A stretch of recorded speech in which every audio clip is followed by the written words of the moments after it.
Welcome to the Tech Log, your weekly log entry at the intersection of technology and business. Short episodes, real conversations. Let's get underway. A commencement speaker stepped up to the podium at the University of Central Florida a few weeks ago during the May commencements and looked out to a crowd of hopeful graduates and told them that AI was the next industrial revolution. She was met with a ton of boos. Media picked up on this, and most of us saw that story ran for a few weeks. There was a lot of booing and anger towards speakers who were discussing AI from the podium. There's no question that we are in the middle of something massive, and a significant portion of the population is not that excited about it, especially those outside of tech. And we want to talk a little bit more about that today. We sense frustration and probably some fear. And I don't think that people building and selling technology have fully reckoned with that yet, or maybe understand that fear that some folks are experiencing outside of the tech world. Thank you, Lisa, Jeff, and Brittany for joining. We have a good portion of our team on the call today, and that's for a very good reason, because we all have very different perspectives on this, I think. And so I'm excited to hear our thoughts. I want to open up with the question, when you all are talking to your groups and your peers outside of the tech world, and you're talking about AI, what are you hearing? Are you hearing any fear, indifference, anxiety? So for me, I think most of my friends, family members, acquaintances, they're falling in one of two camps.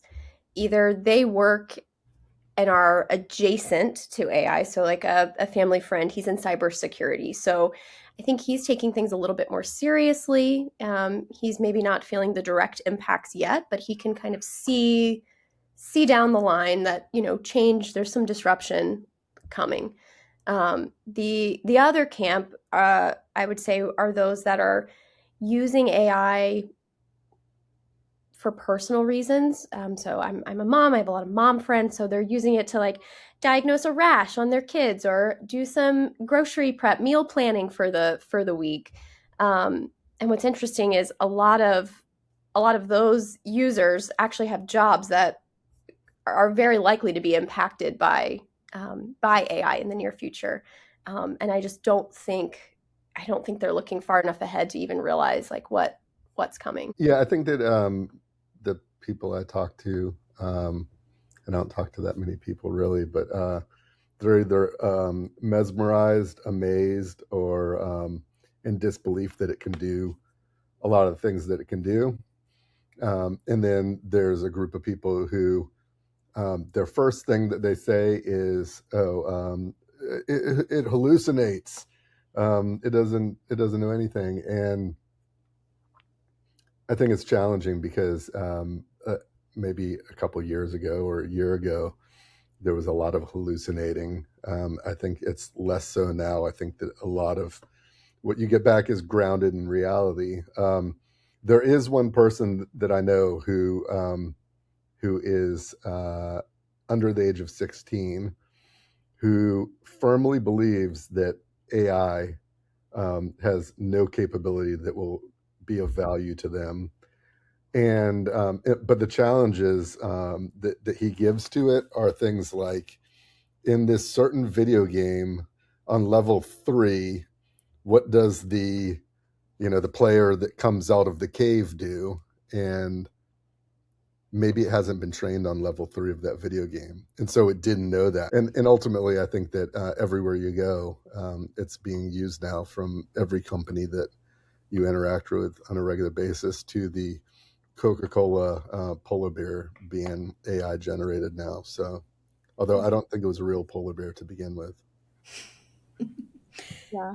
I mean, I think what's interesting is that over the last couple of months, it seems like even the people who weren't widely adopting it or actively using it 6 months ago, at the end of last year, beginning of this year, now it's being forced upon people. So everyone's having to interact with AI in some capacity at this point, because even your Google results are coming back now as AI summaries, unless you put -AI at the end of your Google search, and then it will just bring you back the standard search results. Quick tip. Um, and yeah, I think generally the people that I talk to about AI, um, feel some amount of curiosity still about like, still trying to figure out how to work it into their work life or work it into their personal life. I was at a dinner party that my parents were hosting this week, and around the table, there was quite a few couples there. One works at GE Aerospace, one at P&G. We're in Cincinnati. I'm in Cincinnati, so these are like, big companies here. So GE Aerospace, P&G, and 8451, which is the data half of Kroger, the grocery store. And I'd ask the question, who is using AI in their workplace right now, and like what are your feelings towards it? And I heard the same thing you were just talking about, Lisa, that it's forced upon them, right? Like they have to use it; they don't really have an option. And the GE individual and the Kroger individual had shared that their quarterly reviews now, starting this quarter, are based off of their utilization, and how much their token spend is and how much they are tapping into AI. But they were not given any directives or vision there, right? There was no like, it was just, you're using AI, this is what we've rolled out to you, and this is based, your quarterly performance is based on it. um, it feels a bit like, giving a team member a hammer without a blueprint and then saying, I'm going to review you on the end of the quarter based on how much hammer banging I heard. It's just like creating busy work, or are they actually getting value out of it? I was asking them what they were doing with it, and then they were like, summarizing some emails. Like, I don't really even know what I can do with it. I was like, well, no wonder everyone feels frustrated. Of course, you would feel frustrated if something was forced upon you, but you didn't even know its full capacity or capabilities. So I thought that was an interesting conversation at dinner.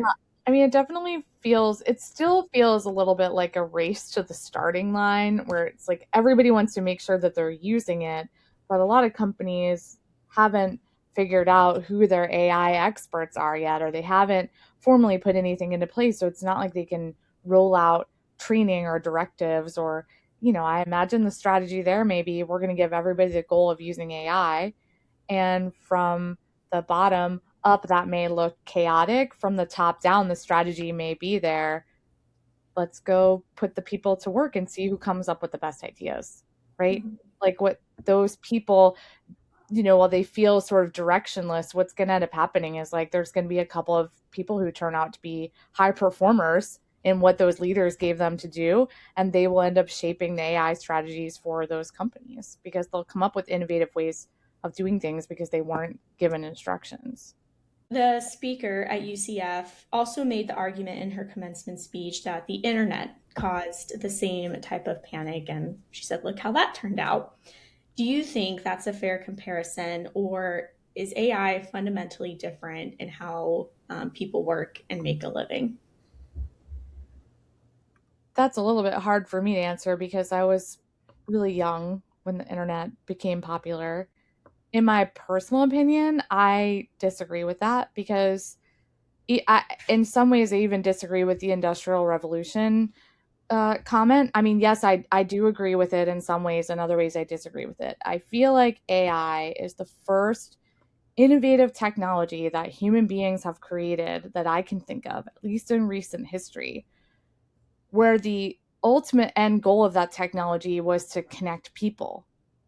During the Industrial Revolution, part of what was happening was they were building railroads and they were, mining energy and building buildings. And like the ultimate goal of all of that was to be able to bring more people together and transport people from one place to another to be able to connect with other people. And the internet ultimately enabled people to connect with each other. I do find one drawback to AI is people are connecting less, right? And I think coincidentally, it's also on the tail end of this remote work, you know, initiative that started with COVID. And so, whether it's in personally or in the workplace, it just feels like human beings are more disconnected than ever, and then becoming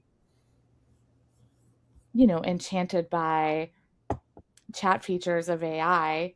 Then what's interesting is you do go connect with people in person and they're like, oh, I asked ChatGPT this thing, or like I asked Claude this thing and it told me to do this. It's almost like it's coming up into conversation as though it's another person, right? Like, oh, the advice I got from this person or this chat, or, and it's not that interesting, because after you've talked to it enough, you kind of know what it's going to say, right? So if the answer is the common sense that you got from the internet, translating a summary of its own collective thoughts for everyone, then everybody's getting the same advice and everyone's talking about the same thing and everyone's approach ends up being the same things. Yeah, I agree. I think it's fundamentally different. Those prior disruptions, these prior booms, they a lot of times were displacing physical work or very routine work. And the answer was upskill, retrain, use your brain. But AI is coming for the brain work. So that knowledge work, that safe path is no longer the safe alternative. It's time to go back into the skills, the skilled trades. There's definitely a push for skilled trades right now. Brittany, I hadn't thought of that perspective, but that's a really good one, right? It's coming for the brain work and the thinking. I also think a difference between, and I feel like I can't speak a lot about it either because I don't even think I was born during the internet boom, but the pace seems wildly different as well. In the tech world, right, we've been hearing about this for a few years, but I'm trying to put myself in the shoes of somebody who's, working outside of tech, maybe in banking or finance or merchandising. And it feels fast right now. I hear that from everyone. And so I think the pace feels very off-putting because anything that kind of feels like it's being rushed at you, I know I put up a defense mechanism and I'm like, whoa, slow down, wait, I need to figure out what this is, what's going on. And so I think that's a little bit different too. It took over a decade for the corporate world to really adapt the internet and use that throughout all of its workflows, most workflows. In some cases, you worked one way Friday and you come back in Monday and you might be working completely different. And that's very, very fast paced. I think as humans, that's maybe a little bit too fast paced for us sometimes. I want to shift gears a little bit and talk about the creatives. There's a specific kind of frustration or maybe even anger that I hear from creative professionals. So writers, designers, illustrators, graphic designers, what have you. And I think they feel less job anxiety, but more like a grief. At least that's the sense I get. And, they have spent years developing their skill and their craft, and they feel like the value of their craft is being eroded. Do you think that's a reasonable response? I think that's a reasonable response. And I don't think that that's just limited to creatives either. I feel that because I feel like AI is in the midst of drastically changing the way that I do my work. And I've been working for 20 plus years now. And so this in my mind, and I think especially like people who are probably have been working at their craft or in their career for 10 plus years, there's this feeling of like you thought things were gonna like settle and get easier and kind of go into like coast mode at some point, right? At like the 20-year mark, like I would have thought, oh, I'm gonna get like a little bit of break, like everything is gonna be steady state. Maybe I can go start some creative endeavors or start some other things that I had on my list of the things that I wanted to accomplish in the next decade of my career. And now I feel like I'm backtracking back to, oh, I have to relearn how to do the jobs I was already doing or how to run the company as I was already running. Now that's going to change. Like, I feel like that's disrupting my plan now going forward because I have to, and like, yeah, it's going to speed things up to some extent, but if you're going to, if you're really taking the time to do it right up front, it's not, I'm not just going, hey, AI, how are you going to impact my life? You know what I mean? Like, that's not, that's not going to work. And so,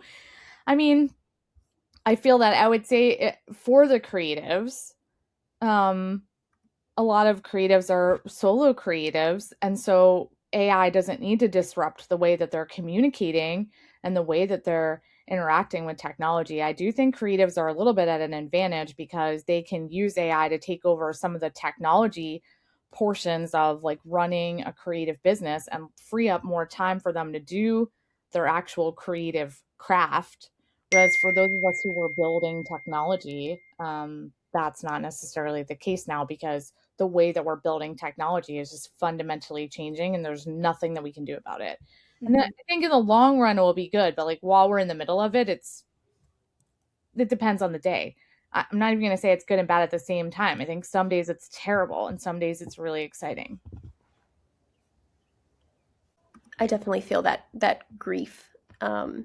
I wouldn't consider myself a writer, but I'm an avid reader, and I feel like I'm mourning what's already happening to writing. I mean, you can see it, you can read it. The most obvious example that comes to my mind, I'm not as active on social media, but I've been more active on LinkedIn lately, which I wouldn't really consider LinkedIn the most creative platform, but now, I mean, every post reads the same. The AI-isms are just so blatant that what's scary is it's starting to feel normal. And I don't want to become desensitized and forget what human writing sounded like before everything just became so similar and standardized and regurgitated by AI. So, I mean, I don't think the craft is gone, but I think the market or the world is looking at the value of writing and creative outputs differently. But it almost feels a little bit like a boomerang. I feel like we all were like very excited to use AI to like help us clean up our email drafts or write a blog post or just make some thoughts sound more polished. But now I know I really appreciate when I can tell that it's a true authentic thought that wasn't run through AI to clean it up or smooth out the rough edges. I find human conversations over a cup of coffee, I crave those even more now, just in their authentic, whatever pops into your mind type of conversation versus something more polished, or even listening to something more polished is not as enjoyable anymore. I think we were talking the other day, there's just going to be a divide that's created with the onset of AI, meaning I think you're going to have a group of people that maybe cared about artisans or crafts before, but now they're really going to care about it. And they're really going to try to invest and seek it out and spend their time, effort, money, resources on those crafts. We saw that a bit in, I love architecture, and it's in the 19th century, you had the arts and crafts movement, which was, like you were saying, Brittany, a boomerang of what had been happening, and a focus on art and handcrafts came back, and it kind of had a resurgence of importance. And so I almost wonder if we're going to see a bit of that too. I've talked to a few creatives though who are really excited about it, and so I would say you could take it from the standpoint of back when an artist was known as an illustrator or a lithographer. They would sit down and they would, on their cell or their paper, they would start drawing, and then they would screw it up and have to start over. And then they got, these computer tools that allowed them, like, what was the first really good one was that Microsoft Paint. You can make so much good art with Microsoft Paint.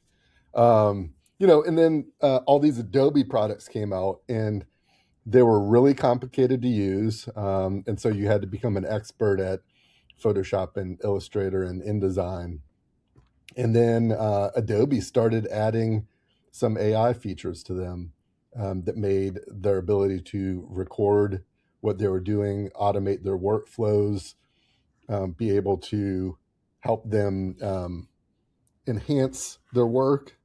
And so a lot of these guys are saying, oh yeah, I can do more now with less time. I'm able to turn out a better, higher quality, more consistent product across multiple projects. And even the standpoint of some people I know that do videography, that are doing the video editing, they're using AI tools to do things that used to take hours to do, like an intro flyover or something. Now they can use some tools to do the CGI for that, but also for the production editing and color matching and everything like that. They're using these tools to do that stuff. So I haven't heard. I mean, I hear it from like the people who are painters, and they go, my art is no longer because somebody could just go on AI and say, paint me a picture of a dog on a skateboard, and boom, you've got a dog on a skateboard. So, but otherwise, I think a lot of creatives are really getting a lot of value out of it.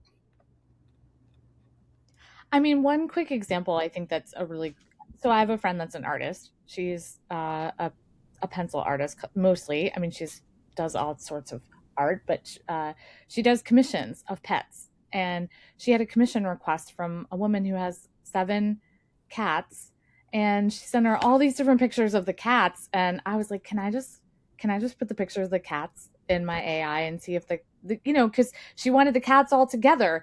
And so she was spending so much time trying to figure out how to pose the cats and how to put, I mean, ChatGPT was able to like pose these cats all together in a way that was very realistic. And, she was able to make a couple of those then and send them to the woman and give them to her as options to have this art drawn of her cats all posed together without, because she usually uses a reference photo. And so now without a reference photo of these animals, some of which, have been long left to this earth, I feel like there's ways to enable creativity that are still ethical, and you can still use it in an original way. I mean, I don't know, maybe somebody would think that that's cheating, but I feel like I felt like that was a fantastic way to use it, right? And give that person some options. And it's really no different than if the person had done it themselves and sent that to you as the reference photo, right? But yeah, I mean, I follow some people on Instagram that are writers that are so negative about it. And it's like, if that's your hook that you're going to use to get a social media following to promote your books, I mean, that like this person is so negative about it that it feels like all she's doing is trying to have a cult following of people that hate AI so much. And then they're eventually going to buy her book when she publishes it. Right. So I just, I feel like if your goal is to write a book, I mean, all of a sudden you have access to an editor in real time that you didn't have before, that you don't have to let it rewrite all of your words. Give it some rules and some, we've talked about my editor agent before. Like my editor agent has very clear instructions that it is meant for proofreading. It's not meant for rewriting. And so that's how I use it. And yeah, but I agree. I don't really want to read stuff that's written by AI. It seems very obvious to me now what's written by AI. Yes, I would agree. And I do think it's becoming more and more obvious. But I think, Jeff, you're right as well. There's lots of tools and aspects that creatives can use that are just enhancing their creative experience without withdrawing from the creative result, right, of what they have thought about and what they have put together in their own brain. And it also just comes with the experience of being an artist, whatever your craft is, right? That's what makes them so original. And I think that's also a huge part of it is AI can only generate, or I think Brittany used the word regurgitate, which is the perfect word. It can only regurgitate what exists. It does not have an original thought. Artists are often the people across history who do have those original thoughts that we can, pinpoint, right? At what point does the AI optimism become tone deaf? Is there a version of the evangelistic pitch that doesn't land well right now? That's not realistic, but that's never been realistic about any technology ever. I feel like I'm like this pragmatic, realistic person, and it's like we always say, like some of these, I mean, look, over the last 10 to 15 years, some of these SaaS companies with their like, oh, it's all sunshine and rainbows and unicorn Pegasus, and it's going to solve all your problems. And like that technology was never going to solve all your problems. This technology is never going to solve all your problems. It might get you a little bit closer of not having to use your own brain to have to solve all your own problems. But at the end of the day, like, a piece of technology is never going to solve all of human beings' problems. It's, this is like the circle of life here, right? You solve one problem, you create the next problem. It's the next big great thing. It's also the next problem. Yeah, I think saying that, AI will create new jobs, which I feel like is a big message from the evangelists. Um, it might be true, but I think it's the wrong first message or place to start. I think that pitch lands wrong when, like you were saying, Alexandra, earlier, some of your family members were being voluntold to use AI at work, so I think it lands wrong when it's delivered to people that are being, told or feeling like this is happening to them and not for them. I think the way that it doesn't land wrong is by starting with honesty, acknowledging the uncertainty, because there's a lot of uncertainty that we're all sitting in and having to learn how to be comfortable with, and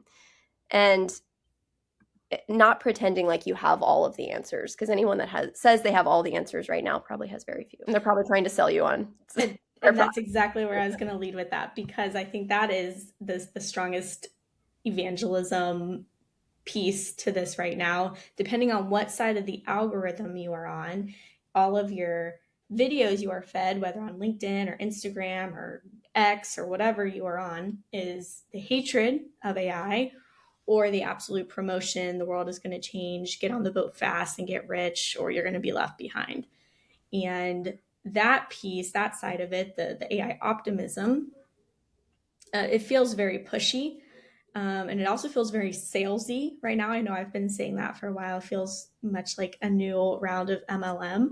Use these top 10 prompts for your business. If you're not on Claude, you're going to be left behind. You're going to lose your job in 3 months if you can't figure this out, right? These are the hooks, the subheaders of all of these videos and these messages. And I don't think any of that's true. And I don't think there's 10 prompts that are going to save your business. And so the AI optimism has got to be toned down a bit. Because Lisa, you are exactly right. It is the new big thing. It's a new piece of technology that's going to take us to the next level. But it's creating problems as well. But we're humans. We will fix those problems. We've fixed problems in the past with technology and create solutions or workarounds, or then eventually become solutions. But I do think the AI optimism is a bit tone deaf in pushing that narrative so strongly. All that AI negativity and all that AI optimism, those are the thoughts and ideas that are being generated by human beings and pushed out to you as clickbait on the internet. Mm-hmm. Nothing else. AI is pretty reasonable unless you give it instructions not to be. So if you go on a Gemini or you go into Claude or you go into ChatGPT and you ask it how it's realistically going to impact your future in your job, in your industry, in your career, it will give you a general idea and it will tell you that there's a lot of uncertainty and it will, right? And so I think like there is, I believe that like now there is a use for AI to almost curate like what is the middle of the road? What are both sides of the story? Like, can you please summarize all the clickbait and help me filter down what the facts are? Now, over time, is that going to get harder to do because there's just so, I mean, the rate at which garbage is being generated on the internet is insane to me right now. But there's too much information out there now that the human brain can even, there's too much information than we could ever possibly take in. And so, now it's almost like you have to harness AI to go find, everybody's going to become a curator. Everybody's going to become a curator in the future. I think it's interesting because I really love listening to podcasts or watching YouTube videos of individuals who work at these AI companies right now. So I love watching like the product lead at Claude, or the head engineer at OpenAI, or Google on the Gemini team. Right? I love listening to them talk about the products they're building. because they are the middle of the road. They are neither overly optimistic, though they're excited, but they are not obviously pessimistic, but they're also not like thinking that their jobs are going to go away. They're working in it. And so it's really interesting to hear somebody who's actually building the solution talk about it, because I would say they're a little bit more almost realistic in a sense than the clickbait or the second tier opinion and thought leaders about AI. And so that's been really helpful to kind of sort through that noise and listen to kind of the source directly. I find myself in a strange position because I believe in what we are building on this team with AI. I'm using AI daily. It's greatly changed how my workday flows, but I would say in a good way.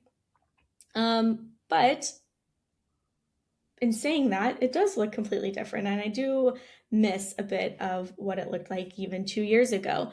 Do you think it is possible to be genuinely enthusiastic about AI, about what's happening, and still hold space at the same time for what's being lost? Yeah, absolutely. I think we're doing that every day.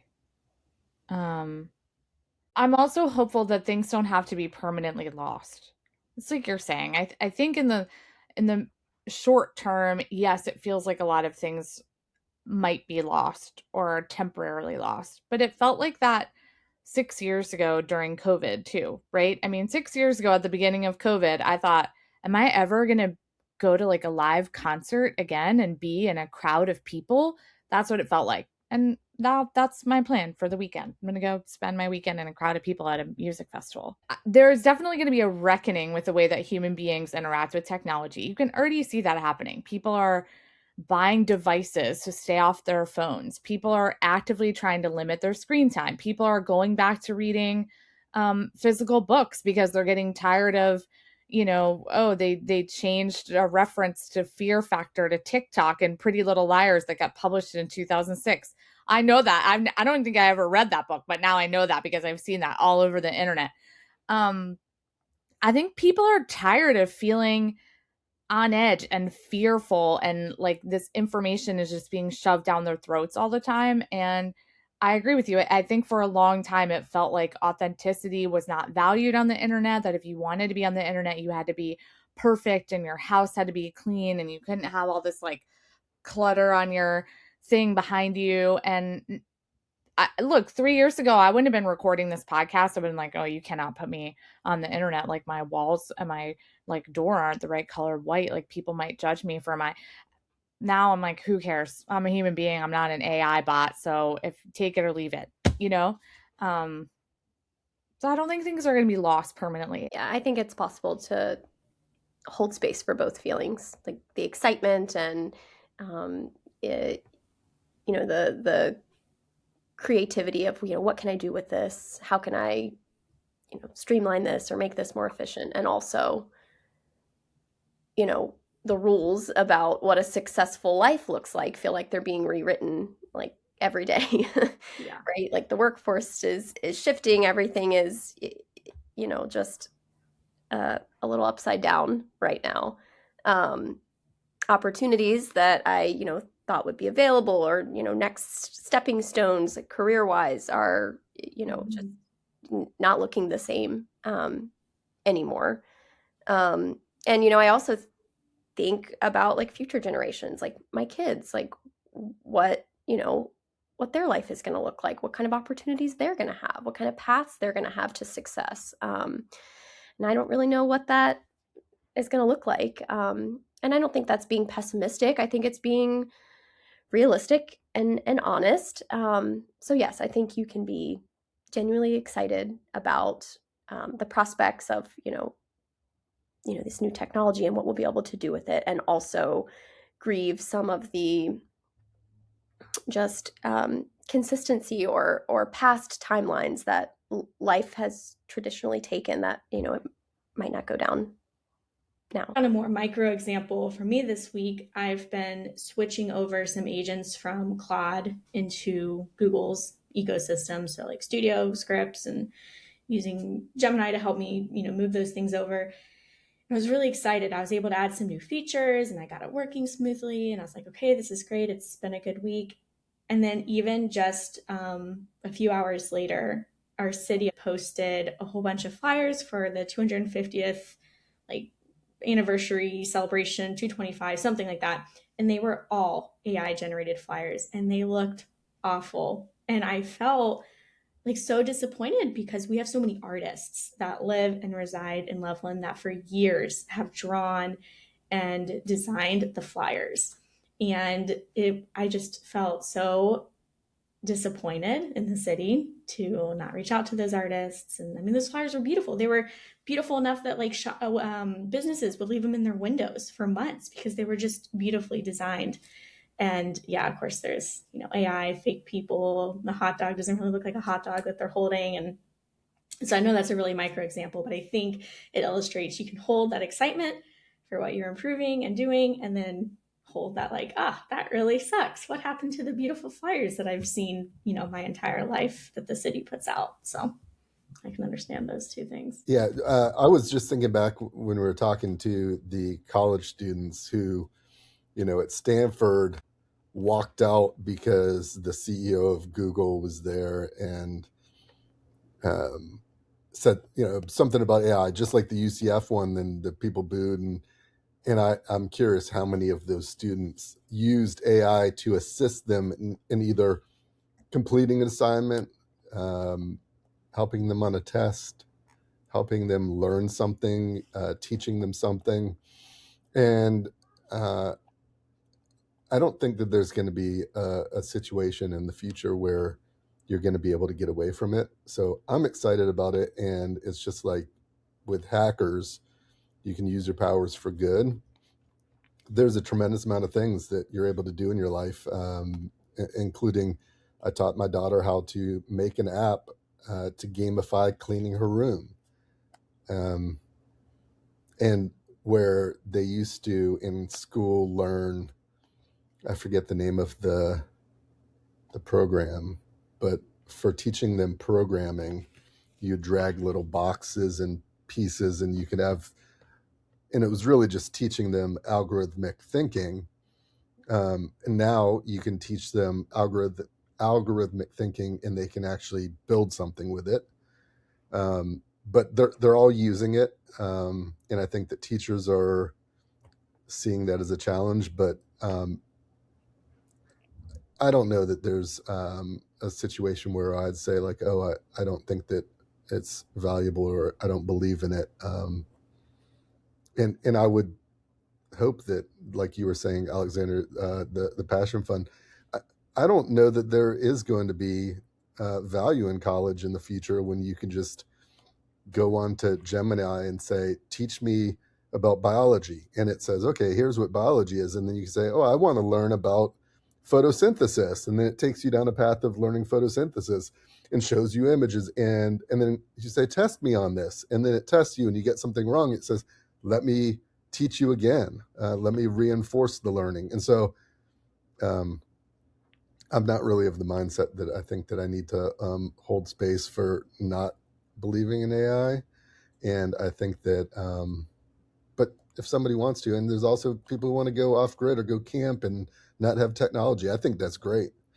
I sometimes hate looking at the screen, but there's too much there for me. F. Scott Fitzgerald said, the test of a first-rate intelligence is the ability to hold two opposing ideas in the mind at the same time and still retain the ability to function. So I think, a lot of us are struggling to be able to function some days lately. And it's because we are excited and we are like a little confused and thrown off all at the same time.